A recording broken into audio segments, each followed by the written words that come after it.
And alongside as it's going along, you can hear in the right channel this faint sound. And it's not really high pitched, it's kind of like middle to middle high pitched. And it's a cross between the industrial whirring sound of a tile cutter and the death rattle of a mid-sized rodent.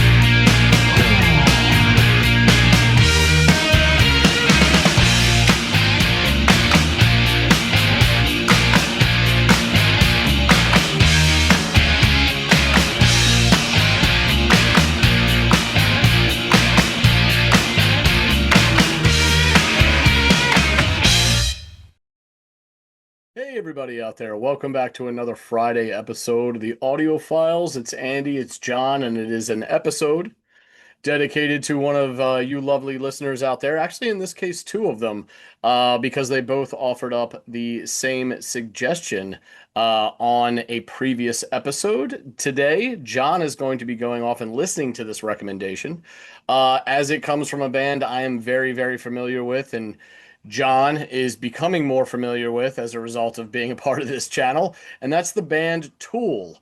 So, we are going to be checking out the song the cover, No Quarter, which is obviously a huge Zeppelin tune that I'm sure John is very familiar with and probably fond of, I would venture to say. So we're going to be hearing that cover by Toll, and it is by the request of Is Grimner and Hey Skipjay. They both recommended this on our parabola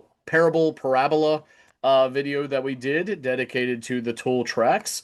So, John, you eager to check out this track by Tool? Well, eager's a strong word, isn't it? I No, thought at we've the very least you might be interested in it just because it's a Zeppelin. no, of course, of course.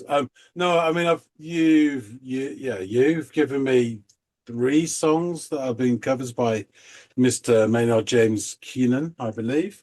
Their version of Imagine, um, Levy, and of course, I had to wrap my brains, but the Nurse Who Loved Me was a cover that you revealed, but they're all a Perfect Circle versions Yes, rather than Tool. But exactly. same guy at the helm. But yeah. Yeah, yeah. Well, great. Yeah, yeah. Now that you think about it, I didn't really. Now that you mention it, and I think about it, you're right. We've I've got thrown you a few Maynard covers here. So what's one more, right? So yeah, go out and give this one a listen, and then come back and let Hey Skip J, Is Grimner, myself, and anyone else who tuned in on this video, let them know your thoughts on the track. Good.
No hurry. And 11 minute song. I'll try not to stop it too much. Um, yeah, interesting start. You have to obviously think about the original, at least to begin with. And it has that John Paul Jones's keyboard has this really sort of fluid, watery approach to the notes. Um, or although it's clearly synthetic, it feels like it behaves like something which is organic and free flowing, almost bubbling away and finding its course. This feels, although there's nothing per se about it, but it does feel heavy. It feels thicker. Um, you sort of get the idea of almost like rather than flowing across stuff, this is wading through something almost. So I'm getting like almost swampy vibes in the bayou or something. And the sort of notes of the percussion as well. So yeah, this I think is a guitar. You can almost hear some of the tension in the strings. There's an almost physical quality to it, which is really interesting. Let's see how it goes. Timing.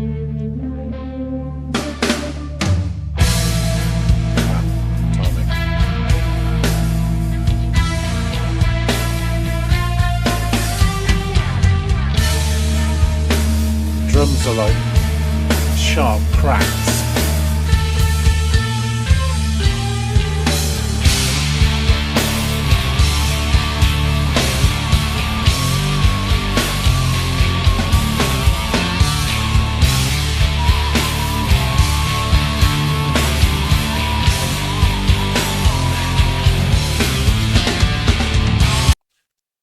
Sorry, I'll really be brief. There's something whirring away, I think, in the right channel. It's not that high pitched, like a saw or something, but it's something like, can't believe I'm sort of comparing tools here with a pretty cool tool, but almost like a tile cutter or something. It just has that sort of circular, but also it also kind of feels a bit like a cry as well. It's weird, disembodied. It's not definitely not a human voice, but yeah, interesting. That's going on at the same time as this main riff, which is, as we know, the sort of main riff from the original song.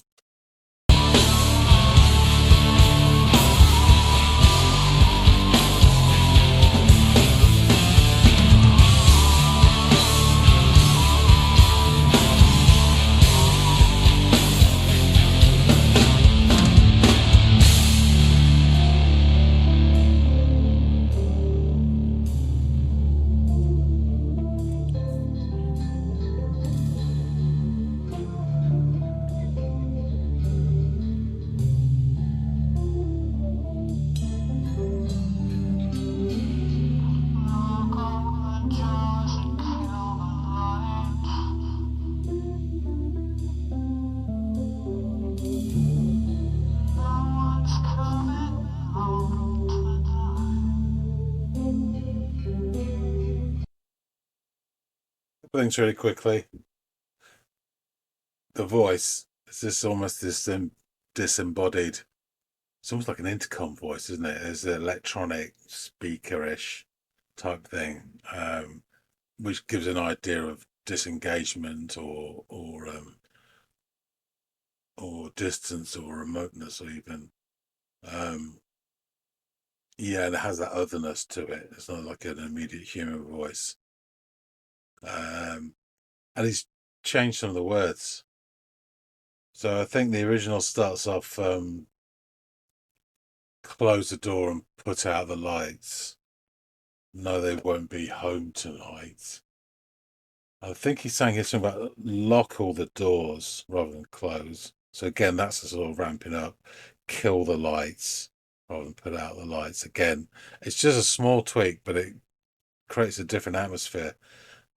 He said, no one's coming home tonight. Again, it's semantics, I guess, but the difference between they won't be coming home tonight and no one's coming home tonight just has a different meaning to it. Even if it's subliminal, there's the feeling you get, the tension that's there is different to this. The original was more of sort of melancholic, sort of this weird medieval stroke Viking imagery and stuff, and the winds of Thor. This has a very different, darker, as I said, it's almost this sort of heavy, swampy feel to it. Yeah, really interesting.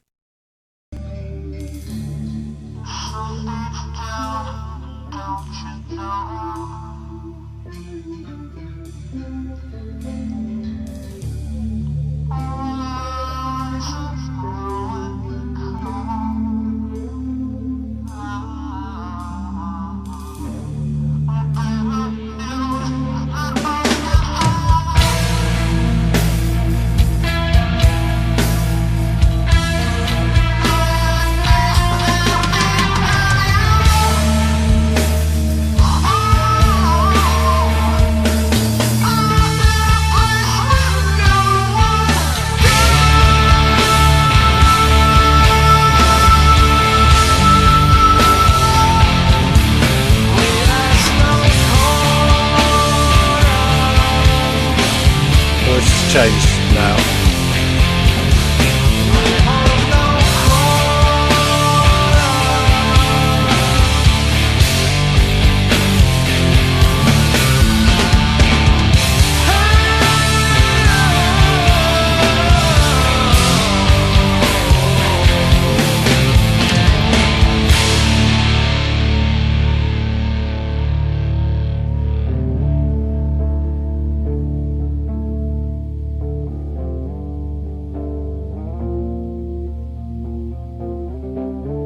I wonder if they brought keyboards in, but I think that definitely still sounds like a guitar being played.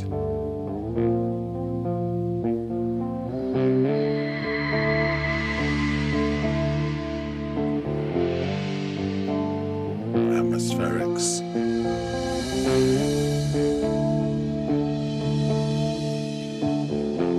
It feels like water again, rippling.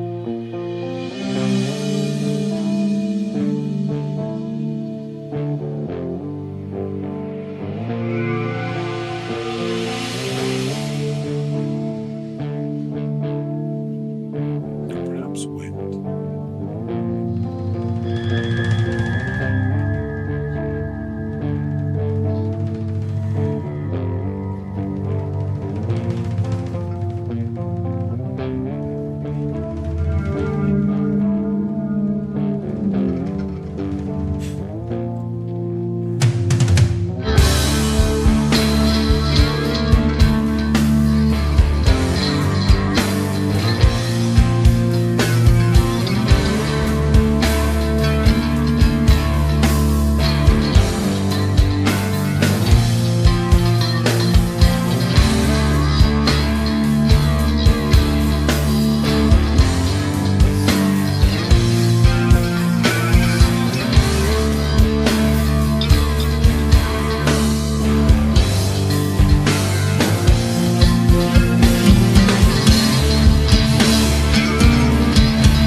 I'm trying not to stop here. That was really nice. It was kind of like a ruminative jam, nothing really kicking off, but just sort of exploring through the groove. It was really hypnotic. I found myself starting to zone off a little bit, which is always a good sign. Although it doesn't sound like it, here it is. But that little bit just there, it almost sounded like sort of backwards Beatlesque guitar. Really interesting. There's lots of like bits going on, atmospherics and textures. Yeah, really interesting. I just thought I'd know that.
just have to say quickly, that bit where it says locked in a place where no one goes and it extends the note there and then in crashes everything. That was the most sort of metalish sounding and more sort of, what you could expect from sort of modern metal sound. Um, yeah, real sort of, heavy guitars. The drummer here is doing a really good job. There's all this sort of almost polyrhythmic sort of patterns. And then he did a really nice roll in Caveman Phil, which is probably a tribute to Bonham. But yeah, he's doing a great job there. And again, they're building the atmosphere up. I think it was a gong just kicking off as I paused it. Let's go back just a few seconds so we get continuity.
That's it.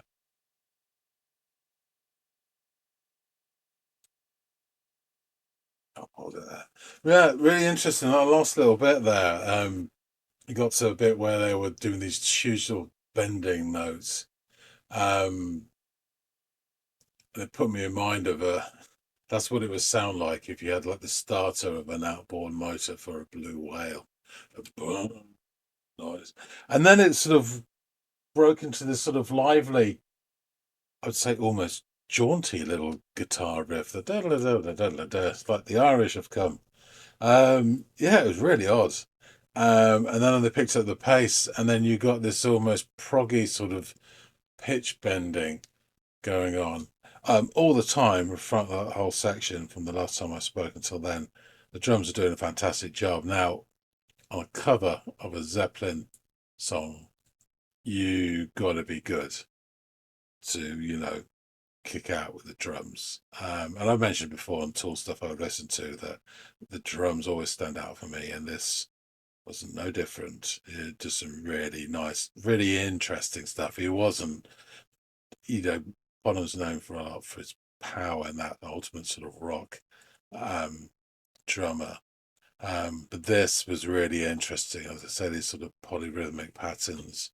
Um, yeah, it was sounded great. So overall, it was a really interesting cover of a Led Zepp song, which isn't one of my favorites. To be honest with you, I really like John Paul Jones's contribution to this, the original song. Some of Jimmy Page's stuff is nice, but he does a lot better stuff elsewhere. I never thought that Robert Plant's voice really suited this song the way they did it.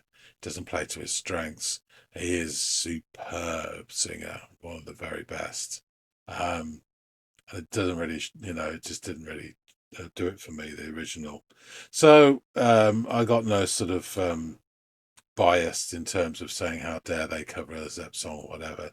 I think they did a really good job of changing the atmosphere of this song and making it very much their own take. Um, so yeah, it's a job well done. Um, Long song, but it kept me interested as well. And I'm sure I missed shitloads, so I have to listen to it again. But for all the bits that I didn't get and more besides, thankfully we've got Andy to fall back on. So let's go off and chop it up with him. All right, John, so you're back. What did you make of Tool's take on Zeppelin? Yeah, so I have to mention straight away the original version of the song so you get some sort of context. Um, I think I got into Zeppelin when I was about 16. I do remember buying my vinyl copy of House of the Holy, that sucker just there. I remember from a record stall in Lincoln Market and going back to my student digs and listening to it. And I have to say, on first listen, the Rain song aside, I wasn't impressed. And many of the songs on this album took a long time to warm to, and No Quarter was no exception. Yeah. It was one of my least favorite songs of the album for quite a number of years. It isn't now, but it was. Yeah. So yeah, that's sort of a lot of context.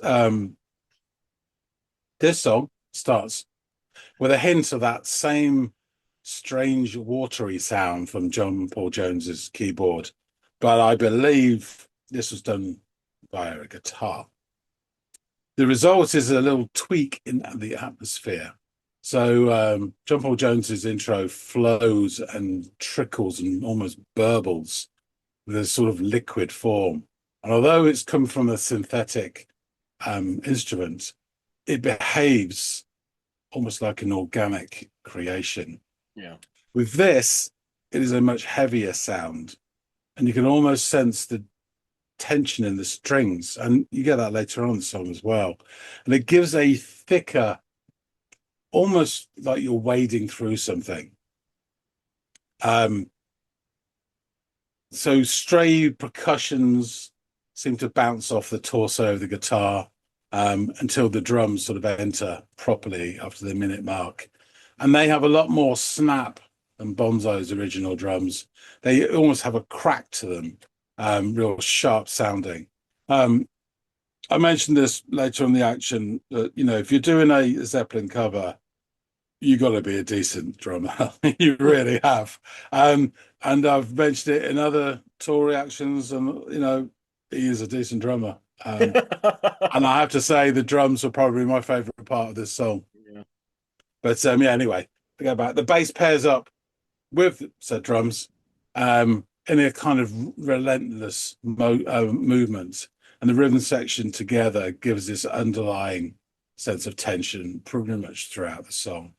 The guitar moves in this ponderous noodling, into that familiar riff of the original song. And then an effect kicks in to give that same guitar a heavy, or perhaps a different one, a heavier feel to the riff. And alongside as it's going along, you can hear in the right channel this faint sound. And it's not really high pitched, it's kind of like middle to middle high pitched. And it's a cross between the industrial whirring sound of a tile cutter and the death rattle of a mid-sized rodent, something like a muscat or a groundhog, I reckon. And it's just an odd, it doesn't sound human. It doesn't sound like someone that's happy to be there either. Very interesting. There's a lot of these sort of atmospherics, I will call them, going on, kicking off throughout the song. And it gives it a sort of, I'd said it later in the actually, almost like a swampy feel to it. There are times where you could easily picture like the bayou or something. Anyway, the guitar relaxes to give that, I've written in my notes here, that swampy atmosphere, more building blocks. Maynard comes in with this affected vocal track. Initially, I'm under the impression that an intercom has been fitted into the trunk of a bold cypress tree. The sound of it's interesting because it's not, a warm human voice that you feel close to or connect with straight away. There's this disembodiment and perhaps even a sense of distance, whether it be emotional or otherwise, through his this sort of tinny sort of speakery type vocals. And again, it adds to the atmosphere. Maynard slightly alters the original lyrics and to give a darker edge to the song. Again, it's just tweaks, but close becomes lock and put out becomes kill. And these are very small distinctions. You might call it semantics, but even if it's subliminally, it does alter the meaning of the lines. Subtle shifts, but shifts nonetheless. And of course, there is no place in this version for the winds of Thor. So I think it says, this is what I got, lock all the doors and kill the lights. The original is close the door and put out the lights. Now, again, it's just intention, but it's slightly different. Even the language, kill the lights, as put out the light. It just is a bit more sort of forceful. No one's coming home tonight. And the original is, no, they won't be home tonight. Again, you can argue it's the same meaning, but no one's coming home tonight seems more sort of a threat and a finality to it, as opposed to, no, they won't be home tonight because they've been delayed. They're staying at the Premier Inn down the road or whatever. It's not quite the same. I know in the original, then they talk about the snow falling, and this one, I think it says about the sun going down, about lives growing cold. There's a similar line about they bring the news that must get through, and then he starts to sing even more with distorted, and I get absolutely no words, but I'm pretty sure it's not the original one. As his voice becomes fuller, it's harder to make out the lyrics, but we definitely have gone off the reservation. The sort of cod Viking imagery has been pushed aside for something much murkier. I've always thought that this song, the original version, didn't really suit Robert Plant's voice. I rate him as one of the greatest sort of rock singers and bluesy type singers. But this song didn't really play to his strengths. And I think I'll put in brackets, broken electronic voice here kind of invokes almost like a surveillance system or something, but I quite like it. I think it adds a different sort of aspect to it. We then get the titular line repeated as the music sort of gushes in and broils around in a muscular manner, very similar to the original, actually, in the way it sort of comes in, which is really nice. And this, again, you get this idea of liquid and sort of movement in both versions. We get another sort of drop down pause musically in our journey for some contemplative guitar ruminations. And then we get these waves of cymbal crashes rippling across the landscape. Again, it reminds me of water moving. And then I thought also perhaps almost wind as well. But you get an idea of an expanse and these things traveling through in ripples. These are then replaced by quite odd, rapid sort of, the only way to describe it is tapping of the drums. And it gave me the idea of fingers drumming impatiently or nervous legs bouncing up and down. Um, it felt more like an effect than a musical statement. Um, so the instruments here, the bass, the electric guitar, I think there's an affected acoustic guitar in here at this point as well, all have a physical presence as well. You hear not just the notes, but you hear almost the actions of the strings like they are embodied at this point. It has again this taut feeling, which adds to the tension. Um, they sort of jam through this section. And they don't really do a lot, it doesn't go off and around the hills and back again. It just slowly sort of turns over the musical phrasing like they're chewing on it, and marching slowly. It's really nice. There's even a bit in there which I wasn't sure of, but I didn't want to stop it too many times. But there was a sound, I believe, of a guitar backwards at a certain point. It was almost Beatlesque. It's really nice little touches going on there. Drumming all the way through this is fantastic. Really spot on. I'll just cut and paste that line again and again. And yeah, as they're chewing, you wonder if they're moving back towards a melody or if they're marching slowly away from it. And it's kind of both. Maynard then repeats the opening two lines again about locking the doors and killing the lights and no one coming home tonight. And again, there's a very different atmosphere and meaning from the original, which was slightly melancholic almost, like, oh dear, it's not, something might be wrong, it was that sort of thing. But here there is this sort of idea, I think, or sense of threat. He repeats several times something about it's getting colder. And I ask myself, is winter coming?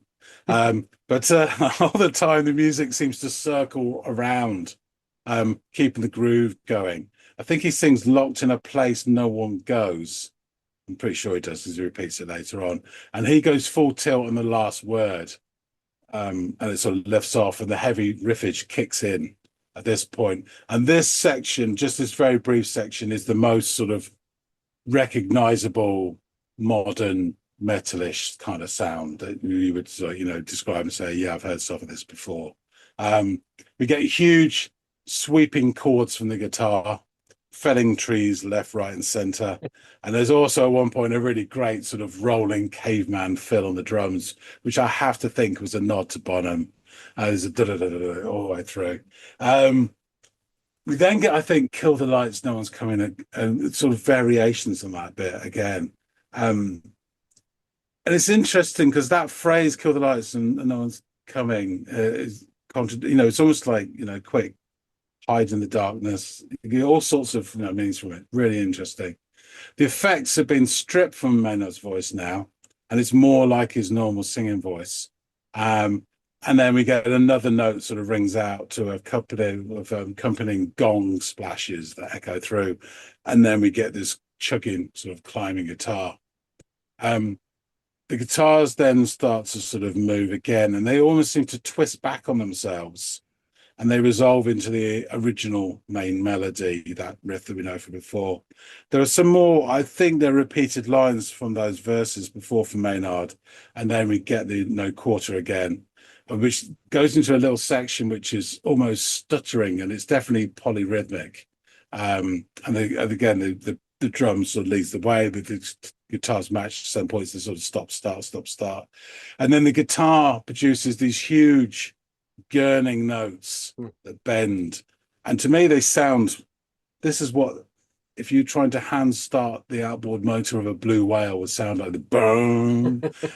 Really interesting. And then from the mist of these swampy notes emerges this like energetic little riff that's played over a plaintive cry. And do you know, for some reason, I just pictured a little Irishman dancing out of the mist. It had also that sort of jovialty to it as well. And then we get this variation on the guitar riff that almost sounds like the Tool take on a classic Jimmy Page riff. It does sound very, not from No Quarter, but from some other song or generic sort of, and then it starts to shift in its pitch as well. It becomes all this proggy sort of weird shifting, quicksand sort of stuff. Very interesting, very brief as well.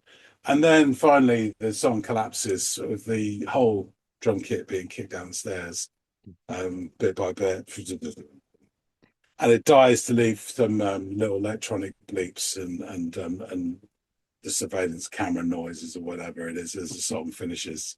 So yeah, this was definitely a different take. It still retained a lot of the structure and the blueprints of the original, but it was successful in many ways. It changed the atmosphere of the song, definitely. Made it a version of the song which was their own. Um, I feel sometimes, and I'm a huge Zeppelin fan, but sometimes the imagery of Zeppelin songs, like this song, really does date the songs. Yeah. Yeah. Um, and you can argue Stairway to Heaven's the same, but other songs which maybe have similar imagery, but not quite, like Immigrant Song, I don't think is dated by that imagery. I think sometimes the energy of the music carries it on. So yeah, I would say that this isn't one of my favorite Zeppelin songs, but I've come to learn to appreciate it over the years. Yeah. So I do like it a lot, but it's a high bar for me, being a big Zeppelin fan. So I'm not precious about, how dare they cover. So, there are certain songs that I would go ape shit over if somebody tried to cover them, but I'm not going to tell you what they are. Um, but so I thought this was really interesting and really enjoyable listen. I feel that again, there was a lot going on. It's a big song, it's a long song. So I may have missed bits that were going on there, but overall, I thought it was a really fascinating take. Yeah. Yeah.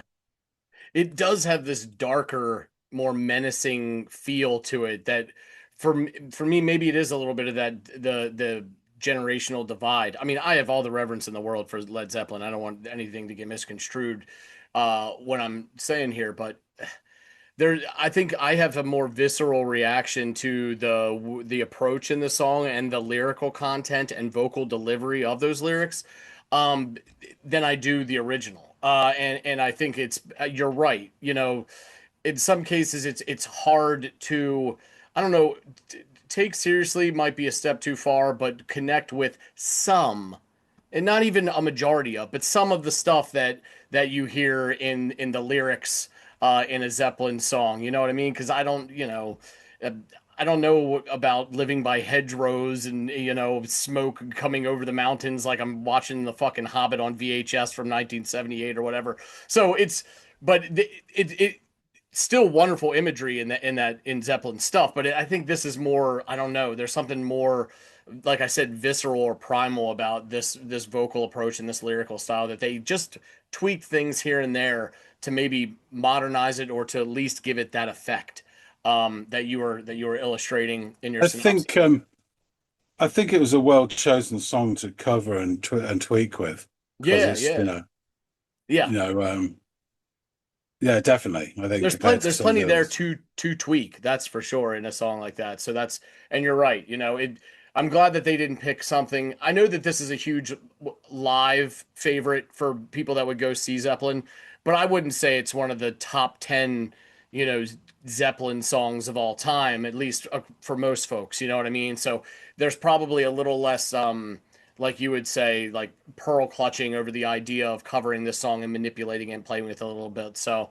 I'm really glad you liked it though, nonetheless. And I'm sure that Hey Skip J and Is Grimner is as well. Did you want to say something for a moment? It looked like you had a thought there. Yeah, no, just that the Zeppelin, they have been known to do like 20-minute versions of this song where they jam in the Yes. middle and shit. Yeah. And it has that framework, but that sort of like, looseness within the middle of it that you can do what you want to it. Yeah. And I think it was mostly written by John Paul Jones, this song. And musically, he is the underrated genius of the band, really. Absolutely. Everyone knows how good Page and Plant and Bonham are, but John Paul Jones is really good as well. Yeah. And you know And what's, he's so good, he's structurally good. Like there's a, like Bonham is not a structural player. He's still an amazing drummer, but he likes to color outside the lines. You kind of needed that personality and approach to music that didn't already exist to kind of really coalesce and bring everything into focus. They're as genius as all those other members yeah, were. So you're absolutely right. And and doing the bass lines with his fucking feet while playing the keyboard with his hands is just insane. Yeah, I exactly. couldn't, can't even pat my head and rub my stomach. So, well done, mate. Yeah, exactly. You're spot on. But yeah, really glad you enjoyed this one.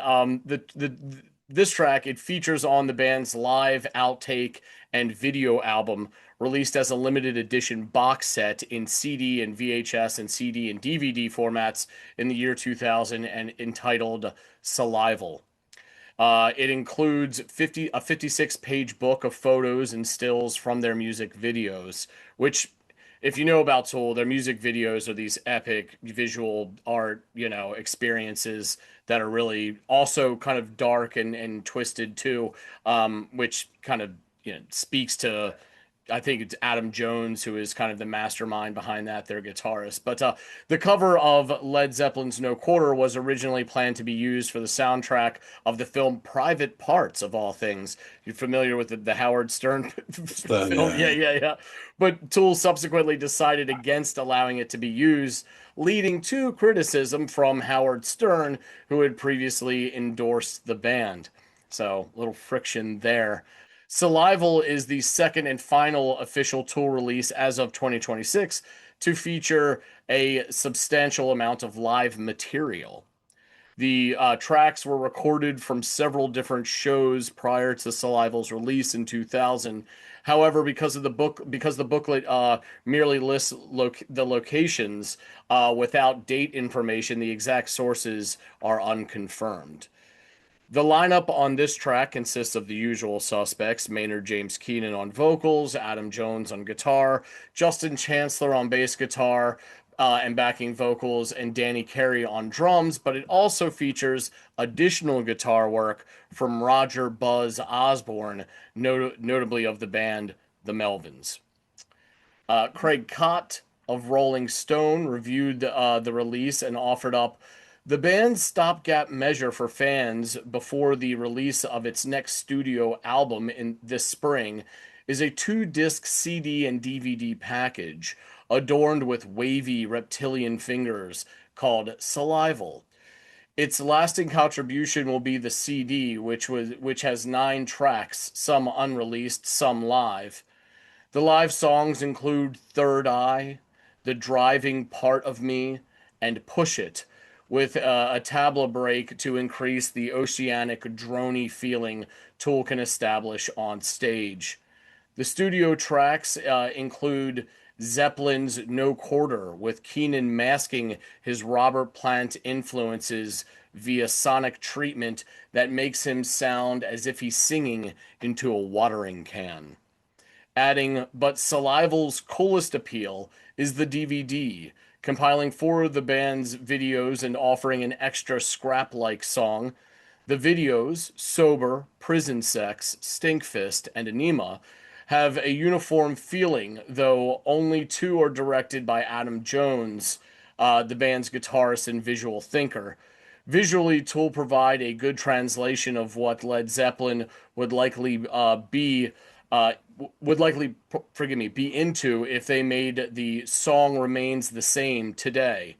In a culture that's gulped down and found places in the digestive tract to stow away the multimedia work of Matthew Barney and the films and videos of David Fincher.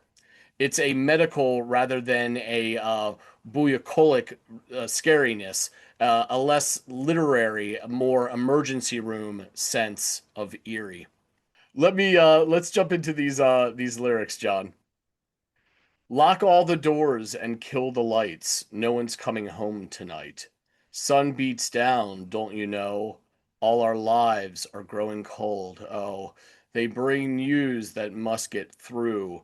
Dying dreams in me and you. Oh, oh. They're locked in a place where no one goes. We ask no quarter. We hold no quarter. Hey, oh, lock the door. Kill the light. No one's coming home tonight. It's getting colder. It's getting colder. It's getting colder. It's getting colder. It's getting colder. It's getting colder. It's getting colder. Well, locked in a place where no one goes, lock the door, kill the light. No one's coming home tonight. They'll have news that must get through. dying dreams and me and you, oh, locked in a place where no one goes. They have no quarter. We have no quarter. We ask no quarter. So, I discovered a really well-written piece entitled Tool's version of No Quarter is a metaphysical meditation, in which the writer dives deep into Tool's iteration of the song, positing the following. So, if you'll indulge me, it's a little lengthy, but it is an interesting take and I think a pretty accurate one.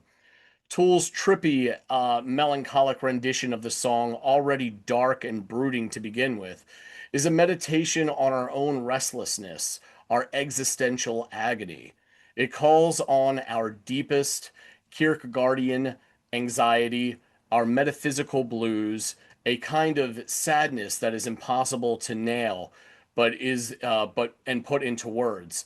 This restlessness is what you think about when you lay in bed, unable to sleep, when you commute to and from work in a state of supine trance, when you look at the water or at the fire, when you're suddenly alone on your phone and your phone is quiet, when you drive late at night on an empty highway listening to Pink Floyd, or that one time you took acid in your 20s. Maynard lifts up the curtain and invites us to look into a scary black void, a path where no one goes, a no quarter. We peek into this abyss and, horrified, pull back, grateful to be distracted back into our normal, busy, thoughtless state of phone call or a Twitter message. Adding busyness is a welcome distraction, a mind numbing drug. We seek to avoid thinking about our universal loneliness, the kind of loneliness that is in the back of our minds, even when we are surrounded by friends and relatives that love us. And how can one claim otherwise? How can one deny his loneliness today? In the age of the ubiquitous selfie and Instagram tools designed primarily for the deliberate displays of staged fun, only to serve ironically as ultimate manifestations of loneliness.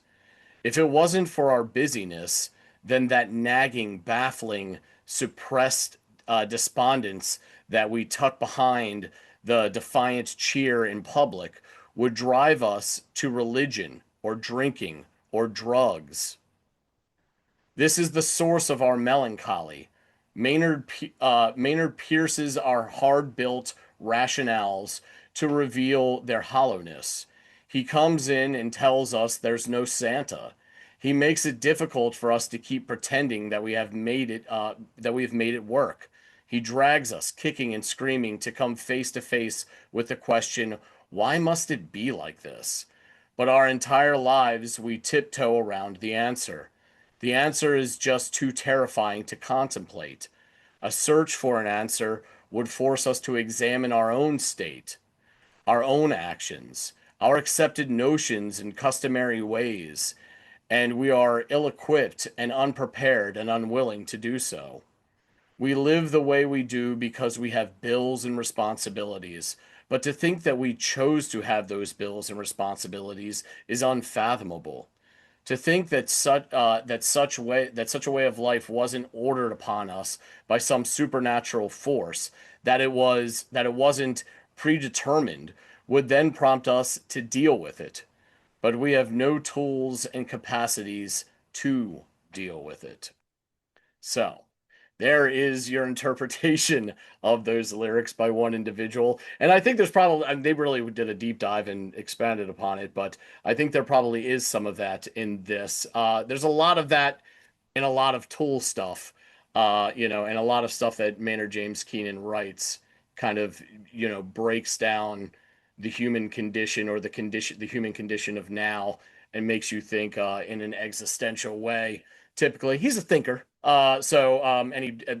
If anybody knows it, it's him, believe me. But yeah, it's really interesting what he did with this track and what the band did with it as well. So, really glad you gave this one a go and that you liked it, John. Yeah, just an interesting thought. I mean, on the face of it, I'd have thought that no quarter would mean slightly different things on different sides of the Atlantic. I mean, it is a almost a medieval term, Yeah. which by definition you guys went around then.